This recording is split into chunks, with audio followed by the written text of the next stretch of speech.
Assalamualaikum warahmatullahi wabarakatuh. Salam kenal. Perkenalkan diri, nama saya Andi Novendi dari program studi Ekonomi dan Bisnis atau Manajemen dengan dosen pengapu Bapak Muhammad Taufan Nugroho, SSIMM. Di sini akan terkait dengan materi etika bisnis.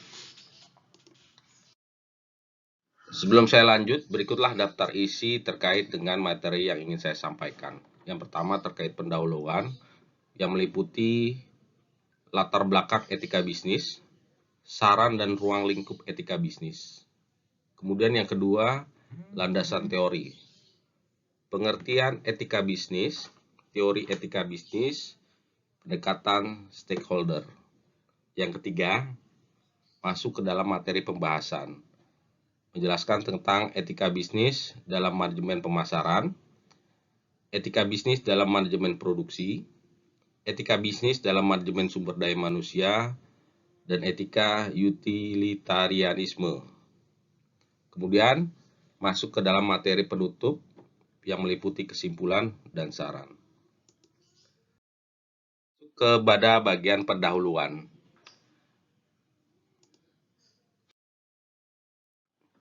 Latar belakang etika bisnis. Dalam setiap kegiatan, ada aturan tertentu yang harus ditaati, baik aturan tertulis maupun aturan tidak tertulis. Begitu juga di dunia bisnis.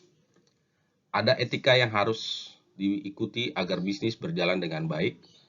Hal ini biasa disebut dengan etika bisnis. Tanpa etika bisnis dalam berbisnis, persaingan antara perusahaan dapat menjadi tidak sehat. Konsumen menderita, terjadi pencemaran lingkungan atau menimbulkan praktek monopoli perdagangan. Etika bisnis merupakan pedoman dalam menentukan apa tidaknya suatu tindakan yang dilakukan oleh suatu perusahaan dalam menjalankan usaha. Sasaran dan ruang lingkup etika bisnis. Sasaran etika bisnis adalah membangun kesadaran kritis pelaku bisnis bahwa bisnis ada profit making activity, yaitu mencari keuntungan, yang harus dicapai dengan cara-cara yang baik, tidak curang, tidak merugikan orang lain. Keutamaan yang dicapai juga meliputi non-financial profit, moral, citra, pelayanan, tanggung jawab sosial, integritas moral, mutu, dan kepercayaan. Ada 3 sasaran dalam lingkungan pokok etika bisnis. 1. Etika bisnis sebagai etika profesi membahas berbagai prinsip, kondisi, dan masalah yang terkait dengan praktek bisnis yang baik dan etis. Kemudian yang kedua, menyadarkan masyarakat khususnya konsumen, karyawan, masyarakat luas akan hak dan kepentingan mereka yang tidak boleh dilanggar oleh praktek bisnis siapapun juga. Yang ketiga, etika bisnis berbicara mengenai sistem ekonomi yang sangat menentukan etis tidaknya suatu praktek bisnis.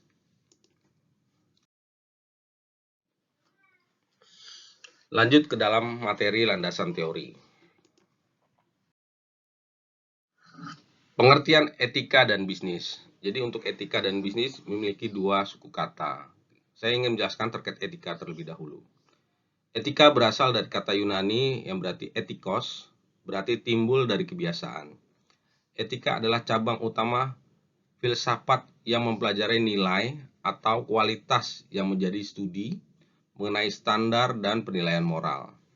Etika mencakup analisis dan penerapan konsep seperti benar, salah, baik, buruk, dan bertanggung jawab. Masuk ke dalam pengertian bisnis. Dalam ilmu bisnis, bisnis adalah suatu organisasi yang menjual barang atau jasa kepada konsumen atau bisnis lainnya yang tujuannya untuk mendapatkan laba atau untung.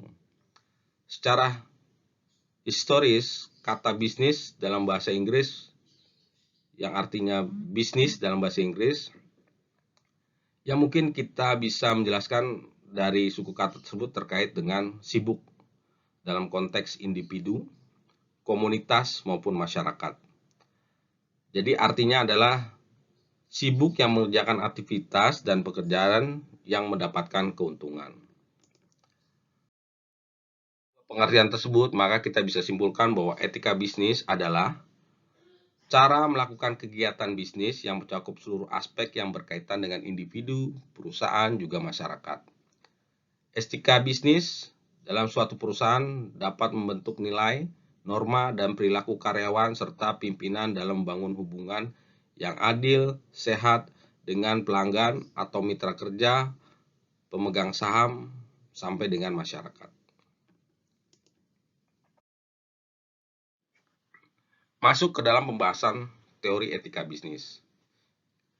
Yang pertama adalah teori keutamaan. Teori ini menjelaskan tentang keutamaan memandang bagaimana seorang bersikap, perilaku, atau sikap baik seseorang akan menciptakan watak, karakter yang baik secara bermoral. Kedua, teori hak. Teori hak berbicara mengenai sesuatu yang pantas dan harus didapatkan oleh seorang individu. Sehingga jika dilihat dari segi bisnis, segala keputusan yang diambil perusahaan tidak boleh melanggar hak seseorang. Yang ketiga adalah teori deontologi. Deontologi dalam etika bisnis di sini menekankan tentang kewajiban seseorang untuk berperilaku sesuai dengan tanggung jawab yang diberikan. Misalnya Anda bekerja dalam suatu perusahaan dan bertugas untuk menangani pemasaran produk, maka sesuai dengan teori deontologi pada etika bisnis, Anda harus melakukan tugas tersebut dengan baik dan benar. Yang keempat adalah teori teleologi. Dalam bahasa Yunani yang berarti telos, yang berarti tujuan atau akhir. Teori ini menganggap bahwa etika bisnis adalah yang berhasil menciptakan keseimbangan dengan baik sehingga pada tujuan berakhir. Sehingga dengan kata lain, teori ini mendasarkan konsep kebaikan.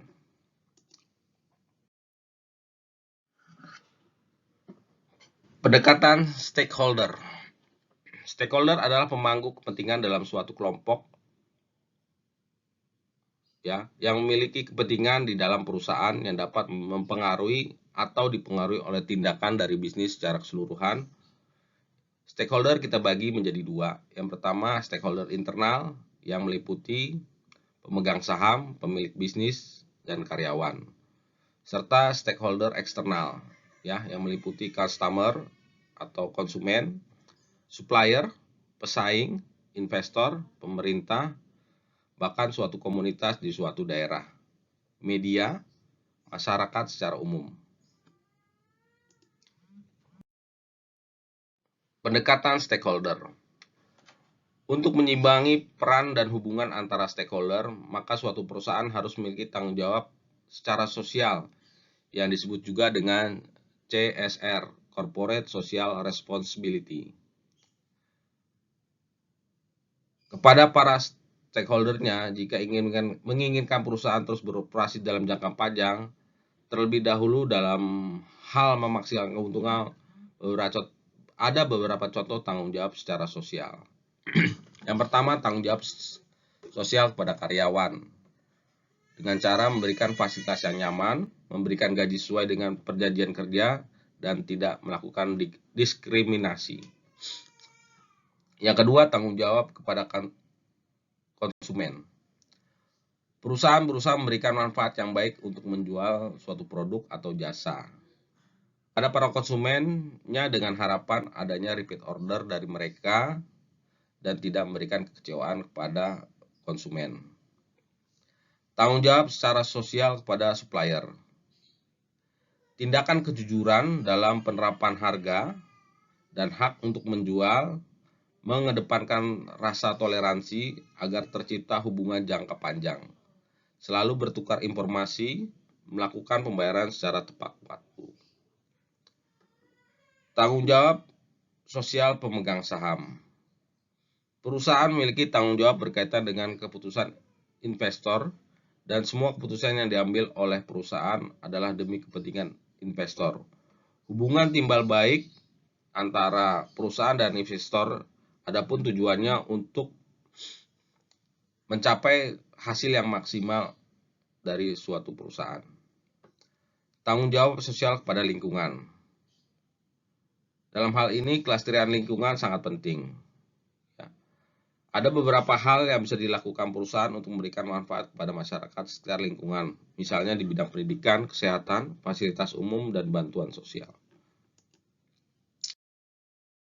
Masuk ke dalam materi pembahasan. Yang pertama, pembahasan mengenai etika dalam manajemen pemasaran. Etika pemasaran merupakan suatu standar moral yang digunakan untuk membantu keputusan dan tindakan pemasaran. Etika pemasaran dibangun berdasarkan nilai-nilai yang dipegang oleh individu atau perusahaan tertentu. Oleh karenanya, tidak selalu sama dan bervariasi antara satu orang dengan orang lain, dari suatu masyarakat ke masyarakat lainnya. Etika ini berlaku dalam kondisi semua situasi. Jika terdapat kerugian aktual atau potensial, misalnya kerugian ekonomi, fisik, dan mental, maka kerugian tersebut ditanggung oleh setiap individu atau kelompok. Kemudian dilanjutkan dengan kewajiban untuk mematuhi. Kewajiban untuk memberikan suatu produk dengan karakteristik persis seperti yang dinyatakan perusahaan yang mendorong konsumen untuk membuat kontrak dengan sukarela dan bentuk pemahaman konsumen tentang yang disetujui atas produk yang akan dibeli. Kewajiban untuk mengungkapkan.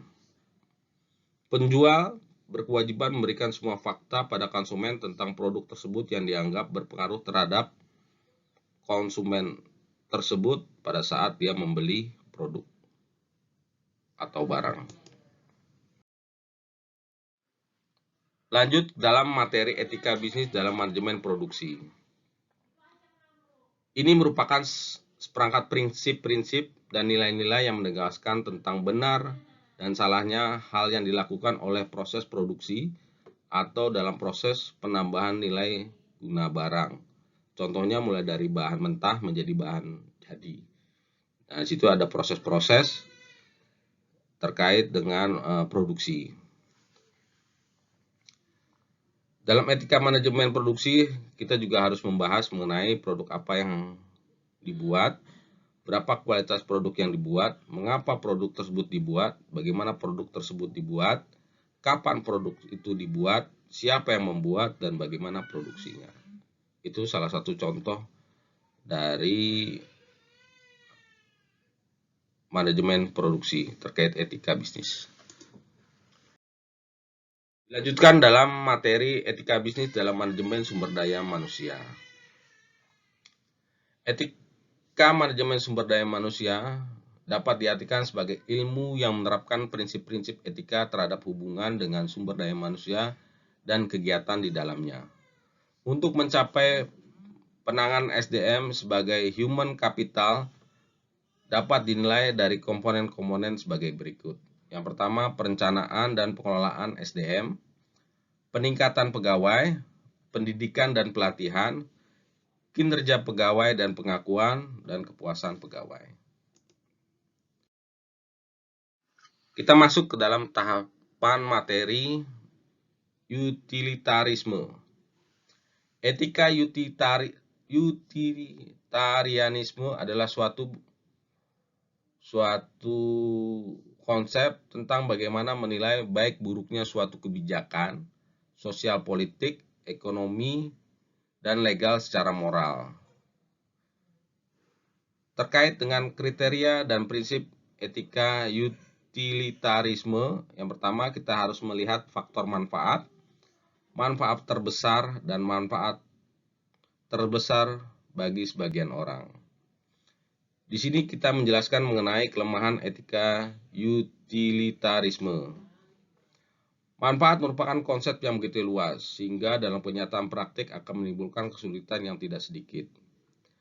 Etika utilitarisme tidak pernah menganggap serius nilai suatu tindakan pada dirinya sendiri, dan hanya memikirkan nilai suatu tindakan sejauh berkaitan dengan akibatnya. Yang kedua, etika utilitarisme tidak pernah menganggap serius kemauan baik dari seseorang.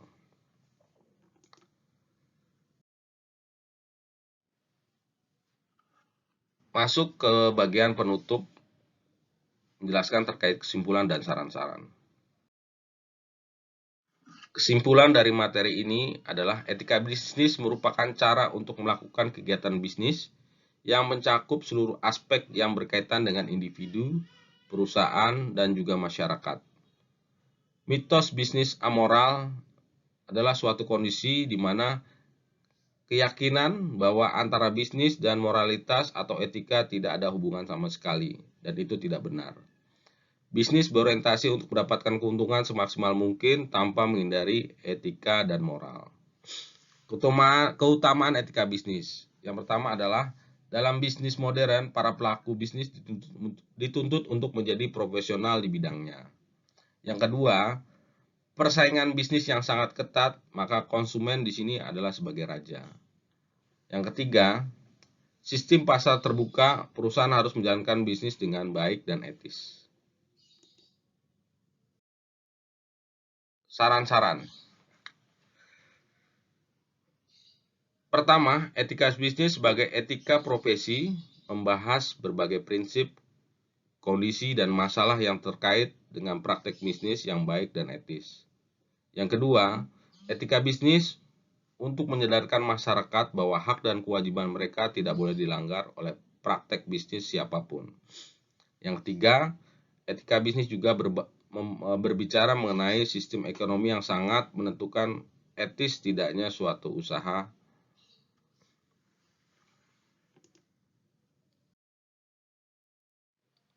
Kemudian dilanjutkan dengan daftar pusaka.